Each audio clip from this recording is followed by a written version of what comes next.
Katie, what's up? How's it going, Matt? Doing well. I got a riddle for you. Ooh, not good at these, but I'll give anything a try. You'll do fine. So, what's Italian, full size, and the best thing that happened to America in the 1980s? Capaldi, you're patting your stomach, you're born in the 80s. I'm gonna go with Matthew. Well, that's probably true, but I was actually talking about these Berettas. Those are pretty cool. Tell me a little better. Yeah, let's talk about the Beretta 92S.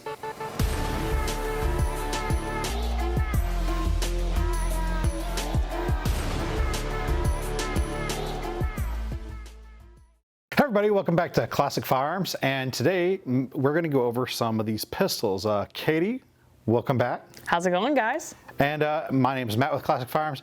So what we've got on the table is some police trade-in Italian Beretta 92S pistols. So Katie, I know that you're, kind of a proponent of some handguns, not a fan of others. What do you feel about Berettas? I haven't had many Berettas in my hand, so I cannot say for sure. All right, that's fair.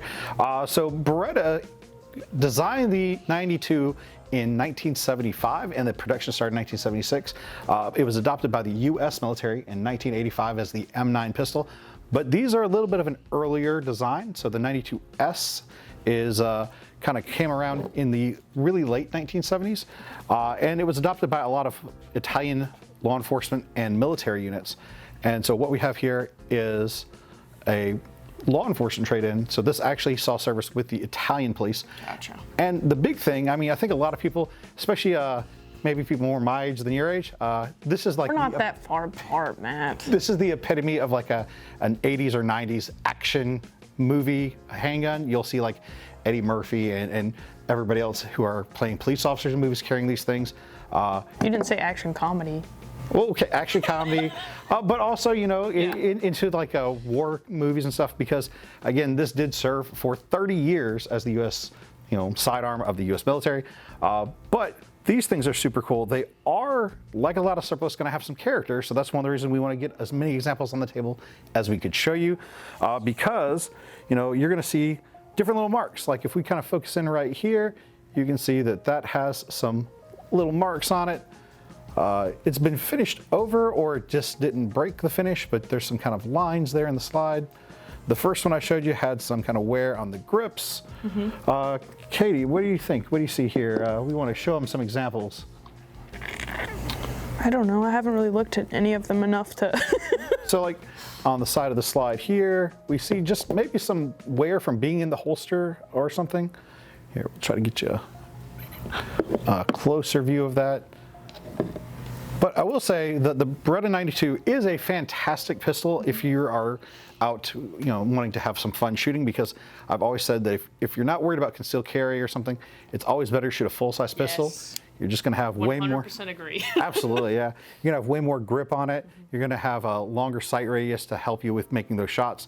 It's a 9mm, so the Beretta 90 series was available in a couple different calibers. So the 92 is a 9mm. There's a 96 and 40 caliber Smith & Wesson, and a 98 in 9x21, which is kind of a weird caliber designed by IWI to allow some of Beretta's pistols and some machine guns and IWI stuff to be available places where 9x19 was banned as a military caliber.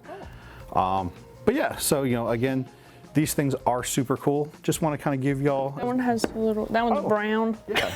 So one of the things to keep in mind is, as they were bluing these things, they kind of use different compositions, and so sometimes as they wear, they get different color shades on parts. So you can see this is almost kind of like a copper color, and that's just kind of an interesting accent note on this pistol.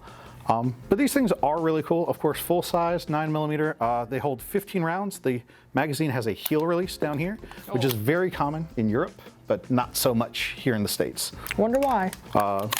The magazines are one magazine per pistol, and all the ones I've seen are actual Beretta manufactured magazines, but you can get all kind of aftermarket support for these things, Mechgar and other quality brands of magazines. Do they make aftermarket grips for these? Absolutely, and actually that's one thing I think would be possibly one of the first things if I were to pick one up, because they have kind of a smooth plastic. There is a textured surface here, but it's kind of small, and so being that it's not got a ton of texture, that might be one of the things I replace. I know I would with my sweaty hands. But I do love the Beretta logo there on the grips. Beretta, of course, being one of the longest in service firearms manufacturers. It's like the 1500s when they started their business. Yeah, so you just take them off, you set them aside. You wrap them up, save them, shoot it, and then if you want to hand it down to your kids or sell it, just put them back on there. Yeah.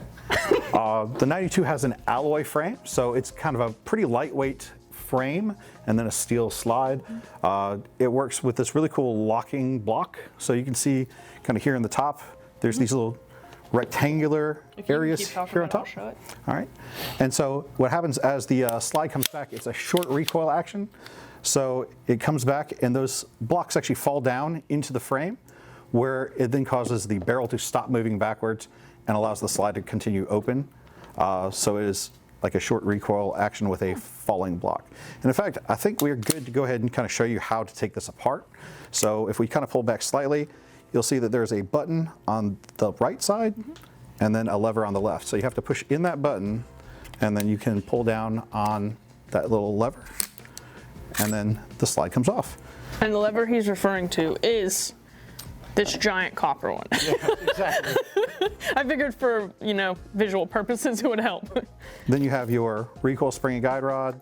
So you can see the barrel down in here in the slide, and if we just kind of move it slightly forward, we can pull it backwards and down, and then we can see that locking block piece right there. It's kind of a wedge shape.